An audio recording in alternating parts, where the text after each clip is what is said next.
Tom. Don't read it, Tom.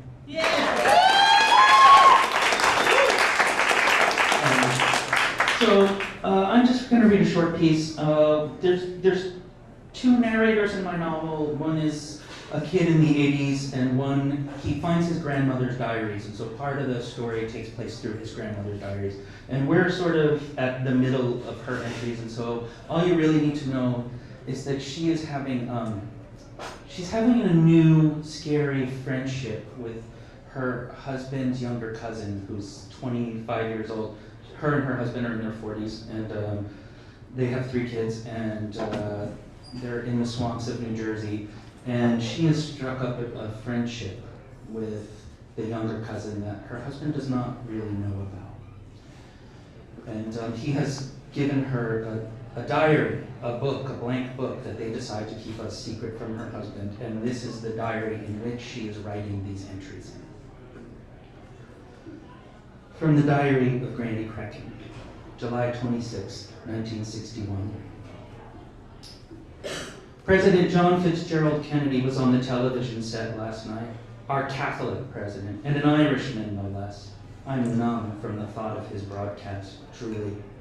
President Kennedy told the American people, told my family, to prepare for possible war.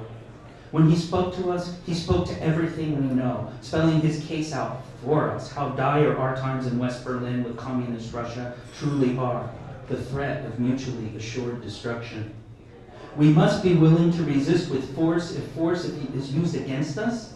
The man who causes fear cannot be free from fear. We must recognize the possibilities of nuclear war in the missile age.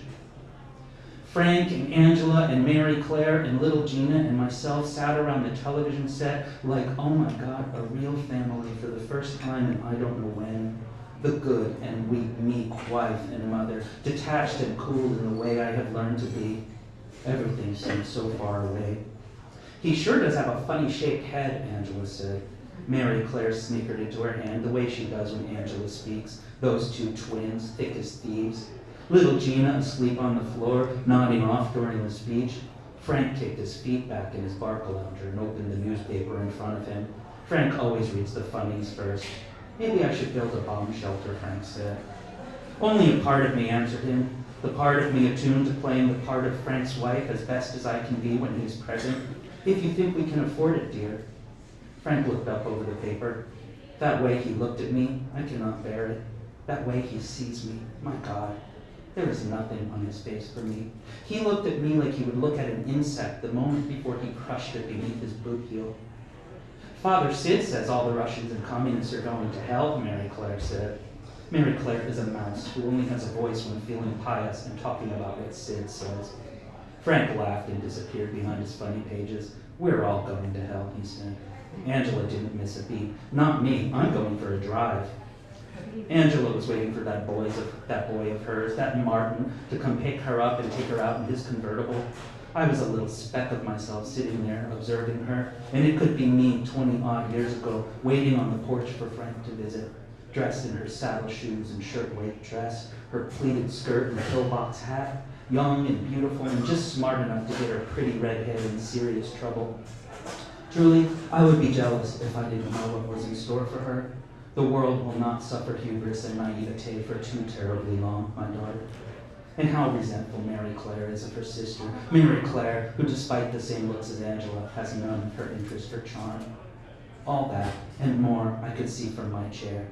Danger, jealousy, hubris, naivete. That was the story in there in the room with us. War. I was in pieces. One piece of me with them, those people, holding stock still. One piece with President Kennedy and bomb shelters. I imagined that if I could get all of me together in one place at any given moment, I would be capable of remarkable things. No, even with the idea of war, most of me was somewhere far away, consumed almost entirely with thoughts of Nino. Nino had ignored me all week, downstairs. Oh, he took my food all right, every meatloaf sandwich, every can of beer. Just set it near the door, would you, Bridget? After a couple days of the silent treatment, I stopped with the beer. Nino never said a word. He never even stuck his head out from the closet under the stairs. It was a real closet now, in a real hallway, clean and sheetrocked and all the nail holes mudded over. Nino was focused on ignoring me now, and it was cluttered and closed in with the walls up and tools everywhere, with no place to sit anyway. So I took the hint and left him to his work. Oh, blessed Virgin, the week that man put me through.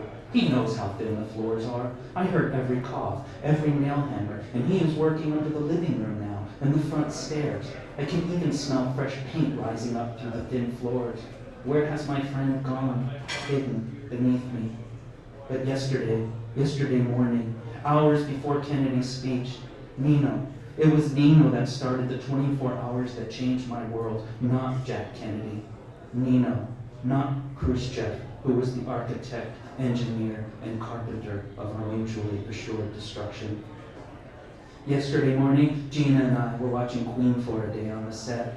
Both of us startled suddenly by the sound of the plywood door at the bottom of the basement steps banging open on its hinges. Nino's voice called deep and strong up the stairwell. "Bridget, are you there?" His voice was urgent, not the strange coldness of the week prior. "Bridget," Nino shouted, "are you home?" I was up off that couch fast, I tell you. "Mama?" Gina started. But no time, girlie, no time. Hush now, watch the set. And I could not have been at the top of my stairs any faster. From the landing, looking down the stairwell over the middle banister was dizzying. There Nino stood, revealed. He appeared like a madman, disheveled. Truly, whereas Frank Stubble's made him look violent, Nino's coarse stubble had an altogether different effect. He looked a bit lost to me, and I was glad. Glad I was not the only one who had felt lost. Nino's eyes focused up on me with great relief. Those brown soul eyes filled with every longing I myself had felt all that week. I was down the stairs as fast as my blocks of wood could manage. Nino smiled, holding on to the door frame, the plywood door pushed back, the dark basement behind him. We were two fools, standing there, smiling. I had missed my friend so awfully. What had happened?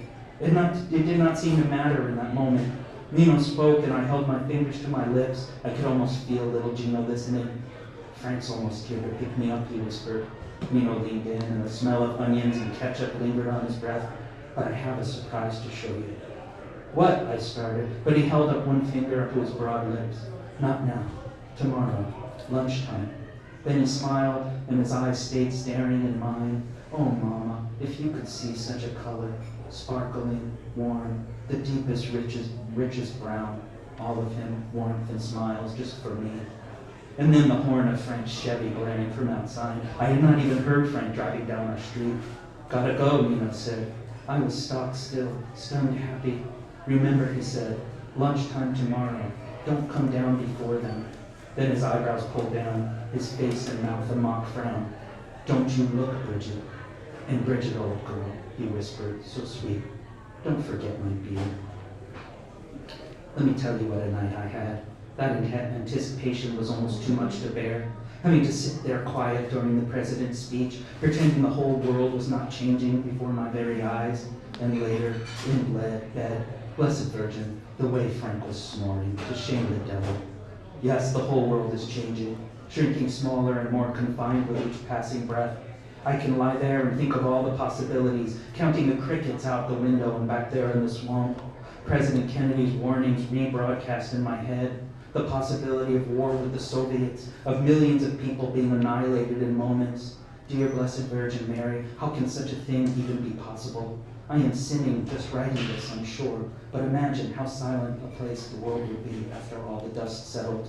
No more snoring, no more shut the fuck up, no more knowing looks as if I were an insect, as if I were nothing at all. But then, in the world, there would be no Nino either. The way he holds me in his eyes, no surprise waiting for me downstairs at lunch tomorrow. "Don't come down before then," Nino whispered. Well, of course I went down right away. As soon as he was out the door, I went down those steps. I pushed past the plywood door, and let me tell you, I looked everywhere for any kind of surprise, and not a one. Except for how fast Nino worked. Nino's tools neatly stacked inside the newly finished and painted closet under the stairs. The doorways into the laundry room, the bedroom, the workroom, all framed in. The hallway and closet done for storage. Now he could focus on each room individually. And all night, after Frank came home, after the president's broadcast, the hope that was in my chest again.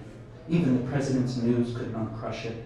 Lying in bed, in the dark, thinking of Nino, of having my friend back, my breathing softened, and Frank and his snoring seemed so far away as anything else, as far away as those crickets back in the swamp. I wanted to cry.